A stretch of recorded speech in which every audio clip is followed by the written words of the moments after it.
Hi, this is Dr. John Bergduff. I entitled this video, Where Do the Properties of Exponents Come From? So actually there are other videos in this section that will show you many wonderful and really wonderful examples of how the properties of exponents work. But I want to take a few minutes to explain what the origin of these properties are, why they are what they are. Because unfortunately, I think sometimes these and other properties in mathematics are sort of interpreted as something you have to just accept by faith, like they were written on a tablet of stone that came down from heaven, and you just have to accept them without understanding them. And so I want to explore that. Therefore, in this video, we're not really going to do very many examples per se, but we're going to give some concept of where these properties come from. Now, throughout this video, A and B are going to represent real numbers. If I ever use either of those in a denominator, we'll assume that it can't be equal to 0, and let M and N be integers. Remember, the integers are the counting numbers, 1, 2, 3, 4, 5, 6, 7, 8, 9, plus 0, plus the negatives of the counting numbers, -1, -2, and so forth. So the first and perhaps most famous of all of all exponent rules is the product rule that says if you have a base a to an exponent m multiplied by the same base a to an exponent n, the result is a raised to the m plus n, or if you multiply two things with the same base, you add the exponents. If I leave the a as a, but just substitute a specific couple values for m and n, I can illustrate how this works very easily. Suppose we have a squared times a to the third. Now, if we go back to very much first principles, a squared means a times itself. So a times a, that's a squared. I'm going to just underline that.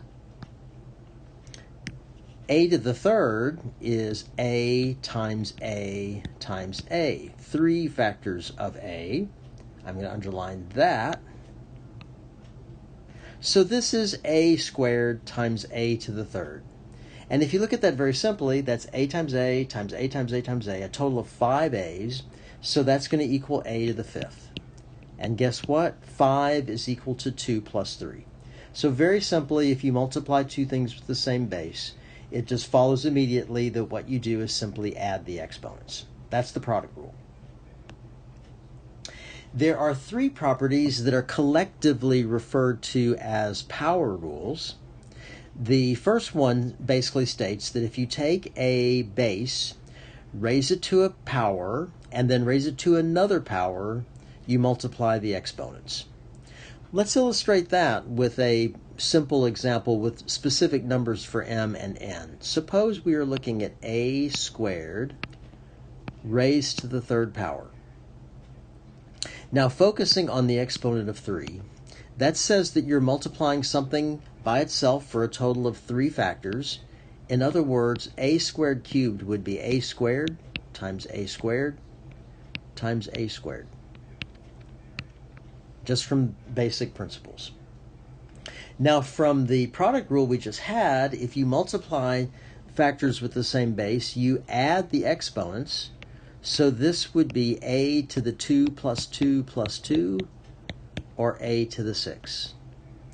And then if you focus on the 6, you realize that 6 is 2 times 3. So if you raise a power to a power, you multiply the powers.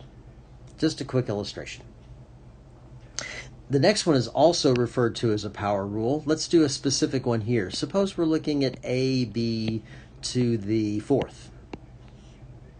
Now, again, from first principles, that would mean taking the quantity a times b times itself for a total of 4 factors. We have 2 wonderful properties of multiplication. The associative rule says that you can change the way these factors are grouped, and the commutative rule tells you that you can change the way that they're ordered. What if we regrouped and reorganized so that all of the factors of a were together like that, and all the factors of b were together, like that. Commutative and associative properties allow us to do that. And then if you see that, we would have four factors of a and 4 factors of b. That's a to the 4th times b to the 4th, essentially saying that the exponent distributes over the product. So you have a to the 4th times b to the 4th. So again, that makes sense from simple examples. Similar to that, suppose there's a fraction raised to the power of m, and this will work just the same way, actually. Let's just do a over b squared, which means a over b times a over b. But that's equal to a squared over b squared. So again, basically, the exponent distributes over the numerator and denominator of the fraction. And that's the power rule as well. All those are called power rules. Here's another famous rule, the quotient rule. If you're dividing two expressions with the same base, you subtract the exponents. This one is easy to illustrate as well. Let's suppose we're looking at an example, a to the 4th over a squared. Now, I want to just write out what a to the 4th and a squared would mean. A to the 4th would be a times a times a times a. A squared would be a times a. Now notice that I have common factors between the numerator and the denominator. I can divide those out. And looking at what's left behind, I realize I have a squared. But if you look at that another way, you realize that what you've done is by taking 4 a's and dividing out 2 of them, you're essentially subtracting away how many a's you have. Notice that a to the 4 minus 2, where 4 minus 2 is squared, would give you the exact same thing. So a lot of times our properties in mathematics are designed to make things work, basically. Looking at it from fundamental principles, a to the 4th over a squared is a squared, and then this property summarizes the same thing. Now, the definition of a zero exponent. What's a little bit different here is this is not called a property or a theorem or a rule. It's called a definition.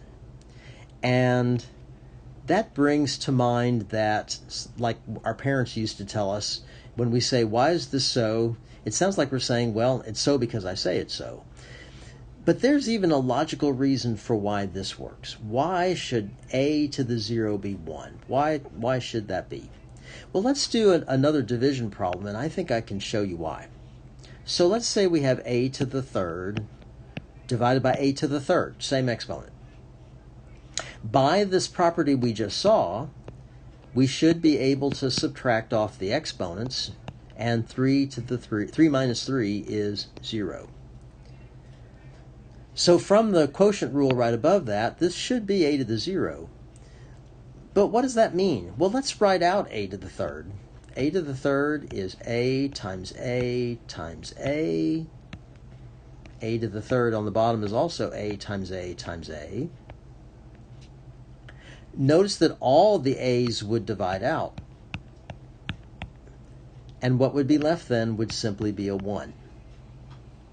Well, if by the property of the quotient rule, a to the 3rd over the a to the 3rd is a to the 0, but if from basic principles, a to the 3rd over the a to the 3rd is 1, well, then that makes sense that we should define a to the 0 to be equal to 1. We define a to the 0 basically so that the properties work.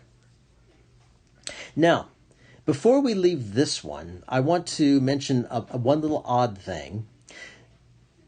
From what we have just seen, we would be tempted to say, okay, well, how about specifically what if a is 0? So should 0 to the 0 power be equal to 1? But on the other hand, if we think about the fact that 0 to any power should be 0, like 0 squared is 0, should it be the case that 0 to the 0 should equal 0? This is one confusing case. And so in order to deal with it, we're essentially going to evade it. And we're going to make this statement, that 0 raised to the 0 power is simply undefined. I think it's kind of like denial, but that way we don't have to worry about this ambiguity. So 0 to the 0 is undefined. Another definition that is very, very important is the definition of a negative exponent. It says that a quantity raised to a negative power is the same as 1 over that quantity raised to the positive power. I can illustrate this with using the quotient rule as well. Suppose that I had a squared divided by a to the 5th.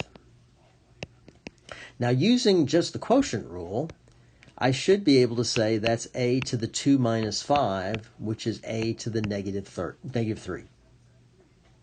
But let's look at the same thing from more like first principles. What does the a squared and the a to the 5th mean? A squared is a times a to the 5th is a times a times a times a times a. So if I look at it just basically from that definition there and realize that 2 of the a's would divide out, then a squared over a to the 5th also simplifies to 1 over a to the 3rd.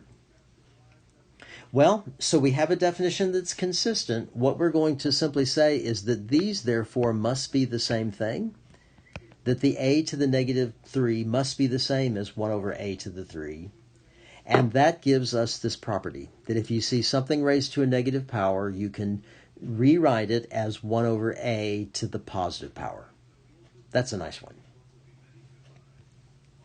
Two last properties we're going to look at, maybe slightly more abstractly here. The first one is going to be very powerful.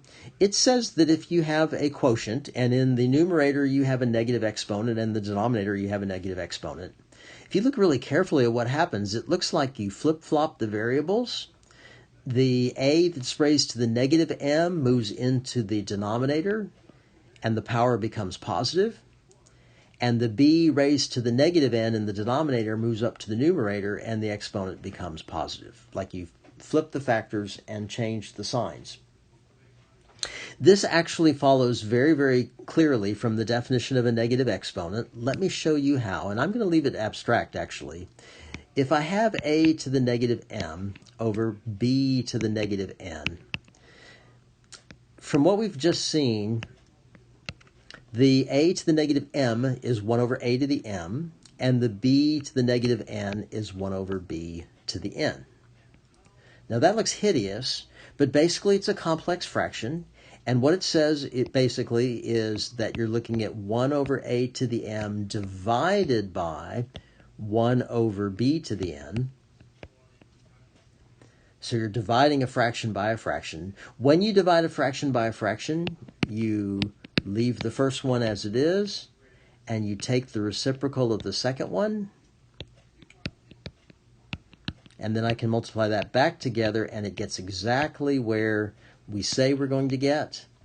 So it looks like the a to the negative exponent moves to the denominator, the b to the negative exponent moves to the numerator, and the exponents become positive.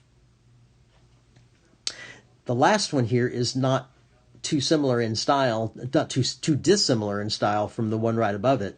If you have a fraction raised to a negative power, what the negative power essentially does is tell you to take the reciprocal of the fraction. And this basically can be looked at from the definitions we've seen so far. The a over b to the negative m, think of that as 1 over a over b to the m, which is 1 divided by a over b to the m. Now let's think about that a over b to the m a little bit by a power